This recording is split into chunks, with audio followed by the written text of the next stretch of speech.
One of my current addictions is collecting toys based on the art of Rin Barrera, one of the hottest Filipino artists who's also gained international fame. His original paintings and sculptures will cost a regular guy like me an arm and leg, so it's a good thing Funko partnered with him and adapted some of his stuff as pops. That's how I discovered his work. And now, Toymakers Mindstyle tapped Mr. Barrera to design toys for their CollectorMates line. CollectorMates is a series of art toys designed by different contemporary artists. It's actually a cool concept, and they are limited in numbers.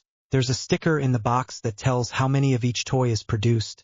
In this case, it's 3,000 pieces worldwide. Even though this isn't a window box, it's well designed with spot laminated areas. The back also showcases the other designs in this series. By the way, I got my stuff personally signed by Rin himself whenever there's a toy launch. That's why there's some doodles in the box. So why a windowless box? CollectorMates includes a trading card that has a printed number of your toy. The thrill of the chase is getting a low number, the lower the better. Or if it's numbered 3,000, or 2,000 or 1,000, 100, 500, you get what I mean. Let's take a look at all 7 regular Rin Barrera CollectorMates. There's actually a chase of the Fly High figure called Let Me Fly, but you have to buy a case of 6 just to get one. It's pretty ridiculous since these are pricier than your average Funko Pop.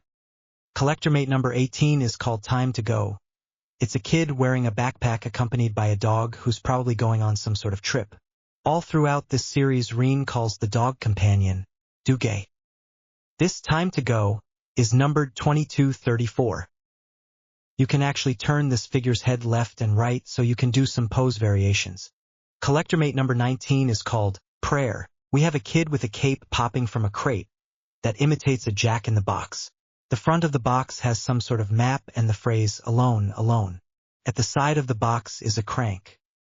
You can also turn this figure's head a full 360 degrees. The crank at the side of the box also works. You can rotate it and it even produces a ratchety sound. Pretty cool.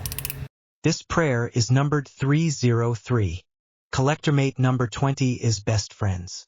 This is actually one of my favorite designs, and we have our kid that Rin calls Ulala sitting on top of Dugea's doghouse. It's a great scene of a kid bonding with her best pal for life. This figure's head can also rotate a full 360 degrees. Although Duge is sculpted separately, he's permanently glued inside the doghouse. Rin's actual sculptures are made of wood and cloth. Mindstyle captured those textures carefully and slapped some amazing intricate paint work without bleeds, giving justice to this art toy, even if it's reproduced in vinyl form. This Best Friends is numbered 0002. That's a pretty low number and I'm super happy.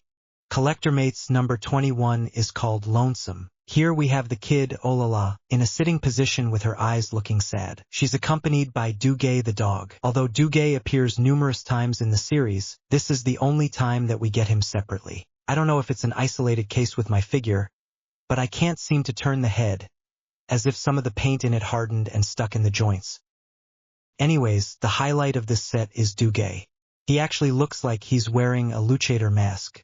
The paint work here is exceptional as usual. I know that it's fur at the side of his body, but it looks like wings. Rin was even kind enough to paint a bunghole in his rear. This Lonesome is numbered 1154. CollectorMates number 22 is called Traveler. This feels like a follow-up piece from the previous one called Time to Go, but this time we have Ulala the kid in a walking motion as if he's in the middle of a journey. He's accompanied by a bird perched in his head and Duge. You can turn the figure's head 360 degrees, so you can get some slight pose changes when you display him. This Traveler is numbered 0702 out of 3,000 pieces made. CollectorMates number 23 is my absolute favorite figure from this series, and he's called Fly High.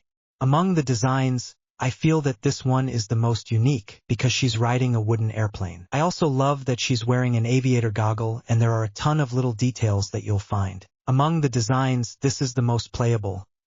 The 3 wheels actually roll smoothly. The propeller at the front also works. You can rotate it easily. The kid in me had a fun time tinkering with this one. One of the trademarks of Rin's work is the very intricate patterns and marks that he paints on their faces. On one of his interviews, he said that these are similar to the lines on people's palms whenever they get their fortunes told. He applied this logic to faces, and these actually tell a story. This Fly High is numbered 2652. If you're planning to only pick up one Rean Barrera collector mate, I highly recommend picking this one up. And last among the regular release is collector mate number 25, called the Builder. Here we have Ulala the kid holding a hammer and nail, about to build a house for Duge. Well, it's actually built already, but he's probably securing that roof. This figure is a combination of two elements, the kid and the house. There's a tiny hole where the tip of the nail actually goes, so you know where to place the kid. Like the others, you can rotate his head 360 degrees to give you that illusion of being able to pose him differently. The Builder is numbered 0774 out of 3000. Among the art toys I collected, by far, Rean Barrera's collector mates is one of the artsiest looking. The complex paint details, especially on the faces, and the different textures are replicated in vinyl form perfectly. It's as if you're holding one of his original pieces. And it actually gets better if you meet him in person and have it signed. Hopefully MindStyle makes more of these. Well, that's it. Thanks for subscribing. We have actually hit 1000 subs already, and if you're watching this and haven't subscribed, please hit that button.